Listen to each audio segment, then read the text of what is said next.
আমার যেদিন রাতে বিয়ে হয় সেদিন মুষলধারে বৃষ্টি। পরের দিন ভোর রাত থেকে বৃষ্টি একটু একটু ধরতে ধরতে দুপুরের দিকে একেবারে বন্ধ হয়ে গেল। বাড়ির নিমন্ত্রিতরা যখন বেলা করে ভাত খেয়ে এঁটো মুখে আচাচ্ছে কলতলায়, আর নতুন তাঁতের শাড়ি সামলে আমার সদ্য স্বামীর হাতে জলের গ্লাস তুলে দিচ্ছি, দেখলাম উঠোনের একপাশে এক খুনে খুনে বুড়ি আসে। বুড়ি বসে আছে, মাথায় সাদা ফ্যাস ফ্যাসে চুল, গায়ের চামড়াগুলো শুকিয়ে কেমন গুটলি পাকিয়ে গেছে। বুড়ো মানুষ দেখলে আমার দয়া হয়, তবে একে দেখে কেমন যেন বুকটা ধক করে উঠলো। স্বামীকে আড়ালে জিজ্ঞাসা করলাম, উঠোনে একজন বসে আছে, উনি কি কেউ হন তোমাদের? স্বামী বললেন, কই, উঠোনে আবার কে? একজন খুব বয়স্ক মহিলা, দেখলে না? কি জানি, লক্ষ্য করিনি। আমাদের বাড়িতে তো সেরকম বয়স্ক বলতে ছোট ঠাকুমা, ওই যিনি আশীর্বাদের সময় তোমার হাতে বাউটি পড়ালেন। না, উনি নন, ওনাকে আমি চিনি। পরের বাড়ির নানা কাজে বুড়ির কথা চাপা পড়ে গেল। তবে পরদিন সকালেও আমার শোবার ঘরের জানলা থেকে দেখলাম বুড়ি এখনো উঠোনে বসে আছে। আমি দেখে আমার স্বামীকে তাড়াতাড়ি ডেকে তুললাম। উনি দেখলেন, তবে এবার গা করলেন না। সকালে ওনার অফিস যাওয়ার তাড়া থাকে, এই বলে উনি স্নানে চলে গেলেন। উনি অফিসে বেরিয়ে যাওয়ার পরও টুকিটাকি হাতের কাজ সেরে এসে দেখি বুড়ি এখনো বসে মাঝে মাঝে আমার জানলার দিকে দেখছে। আমি এবার জানলাটা বন্ধ রাখার স্থির করলাম। তাও জানি না কেন মনটা আনচান করতে থাকলো সারাদিন। এর মধ্যে শাশুড়ি মা দুবার এলেন, একবার খেতে ডাকার জন্য, আরেকবার আমার স্বামীর জামা কাপড় ইস্ত্রি করে তুলে রাখার জন্য। দ্বিতীয়বার এসে আমার মুখ দেখে জিজ্ঞাসা করলেন, কি ভাবছো বলো তো এত? আমি কিছু না বলে এড়িয়ে গেলাম। সন্ধ্যার মুখে স্বামী ফিরলে আমি ওনার চা জল খাবারের ব্যবস্থা করতে লাগলাম রান্নাঘরে এসে। হঠাৎ দেখি দরজার কাছে আমার স্বামী দাঁড়িয়ে। আমি তাকাতেই উনি গলা নামিয়ে বললেন, শোনো, বড়দের সামনে একটু ঘুমটা দিয়ে রাখো। শাড়িটা এরকম কোমরে গুচ্ছ কেন? আমি অবাক হয়ে বললাম, এ বাড়িতে আছেই বা কে? আত্মীয়রা তো সবাই চলে গেছে, থাকার মধ্যে তো শুধু মা আর তোমার ভাই। না, ওই বুড়িটা কি ভাববে বলো তো? কোন বুড়ি? ওই যে বসে আছে, দেখোনি? আমি আকাশ থেকে পড়লাম। বুড়িটা কি এমন যার ভাবা না ভাবাই কিছু এলো গেল? বড় অদ্ভুত ব্যাপার তো। আমি স্বামীর পাশ কাটিয়ে রান্নাঘর থেকে বেরোতেই শাশুড়ি মার সামনে পড়লাম। উনিও বললেন, বৌমা, মাথায় কাপড়টা দাও। আমাদের আর কি, বুড়িটা দেখলে কি বলবে বলো? আমি দেখলাম সামান্য ঘুমটার জন্য প্রথম দিনেই এত তর্কে গিয়ে লাভ নেই। হাতে থাকা খাবারের প্লেটটা টেবিলের উপর রেখে কোমরের গোজা আঁচলটা মাথায় তুলে দিলাম। গত কয়েক মাসে অনেক কিছু বদলেছে। বুড়িটা উঠোন থেকে নড়েই না, এখন অনেকটা সয়ে গেছে অবশ্য। আগের মতো বিরক্ত লাগে না আমার। শাশুড়ি মা মাঝে সাঝে দেখি দাঁড়িয়ে গল্প করেন। যাকে, এখন আমি 2 মাসের অন্তঃসত্ত্বা। এর মধ্যে আমার স্বাদের স্কুলের চাকরিটা ইতি টানতে হয়েছে।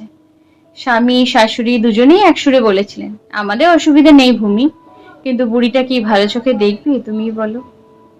মাথাটা সত্যিই গরম হয়েছিল সেদিন। শোবার ঘরে এসে স্বামীকে বললাম, কোথাকার এই উটকো বুড়ি, সে কি ভাববে বলে চাকরি ছাড়তে হবে? এটা কি ধরনের আবদার? স্বামী কিছু বললেন না, তাতে আরো রাগ হলো। পরদিন সকালে মাকে ফোন করে সবটা বললাম। মা আমাকে আরো আশ্চর্য করলো, বলল, এসব একটু মানিয়ে নে মা, বুড়িটা যদি সত্যিই কিছু মনে করে তাকে ভালো দেখাবে। মা, বুড়িটাকে তুমি চেনো যে ওর হয়ে সালিশি করছো? না, চিনি না, তবে অসীমা যা বলেছেন তা কর, সংসারটা তো উনিই ভালো বোঝেন। ভাবেই চলছিল, মানে চালিয়ে নিচ্ছিলাম আর কি। উঠোনের পাশটায় বুড়িটাকে দেখলে আমার গা পিত্তি জ্বলে আয়। শাশুড়ি মা বুঝতে পারেন, কিছু বলেন না। কেন জানি মাঝে মাঝে মনে হয় উনিও অসহায়। বুড়ি কোনো শক্তি দিয়ে ওনাকে ভয় দেখিয়ে রেখেছেন। একদিন দুপুরে খেয়ে উঠে একটা উলের ছোট মোজা বোনার চেষ্টা করছি, শাশুড়ি মা ঘরে ঢুকলেন। আমার কিন্তু মনে হচ্ছে গোপাল আসবে। কি বলো বৌমা? আমি স্বাভাবিক বলে বললাম, কিভাবে বলি মা, এসবের ধারণা আছে কি?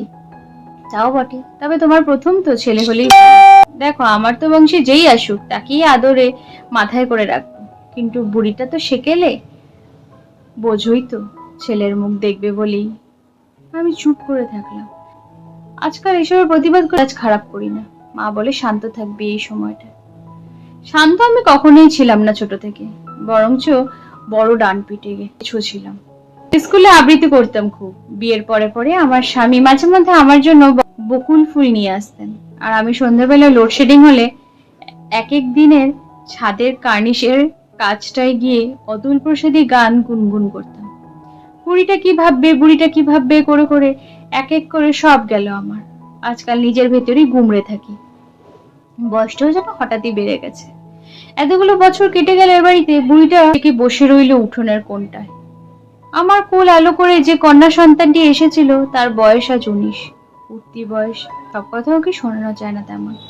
আমি আজকাল ওর ঠাকুমার মতোই বুড়ির দোহাই দিই, বারণ করি অনেক কিছু, কাজ হয় না। আর বাবা মেয়ের তো আদায় কাজ করলে সে যাই হোক। এভাবে কদিন দেখলাম শ্রাবণ মাসের শেষের দিকে বৃষ্টি আর ধরেই না। সেই আমার বিয়ের দিন যেমন মুষলধারে বৃষ্টি হয়েছিল, এই দিনটাও সেরকমই একদিন। উঠোনের জায়গায় জায়গায় কাদা জমে আছে। আমার মেয়ে একসময় আমায় এসে বলল, মা দেখো বুড়ি বসে জলে ভিজছে, তাও উঠবে না। কি যে পায় হায়, যদি তা জানতাম। মেয়ের কথা শেষ হতে না হতেই উঠোনে দড়াম করে একটা আওয়াজ। মেয়েকে নিয়ে তাড়াতাড়ি বাইরে এসে দেখলাম উঠোনের পাকে আমার স্বামী বুকে হাত দিয়ে পড়ে আছেন। ওনাকে আমি কখনো দুর্বল দেখিনি, তাই মেয়ে স্থির থাকলে ওই অবস্থায় মানুষটাকে দেখে আমি হাউ মাউ করে কেঁদে উঠলাম। যখন তাড়াহুড়ো করে দুজনে মিলে আমরা আমার স্বামীকে কাদা থেকে তোলার চেষ্টা করছি, স্পষ্ট দেখলাম উঠোনের কোণে বুড়িটা কি একটা চিবোচ্ছে আর হাসছে। দেখে আমি প্রচন্ড রেগে উঠতে গেলাম। পরক্ষণে আমার স্বামী আমার হাত ধরে থামালেন, আর সেই বিয়ের পরে পরে যে এভাবে উনি আমার হাতে বকুল ফুল দিয়ে আমার গালে হাত রাখতেন, ঠিক সেভাবে আমার গালটা ছুলেন। কাতর স্বরে বললেন, ঘুমে রেগে যেও না, রেগে কি লাভ? ওর নাম সমাজ, ওর কাজই তো মানুষ কাদায় পড়লে তার মজা দেখা।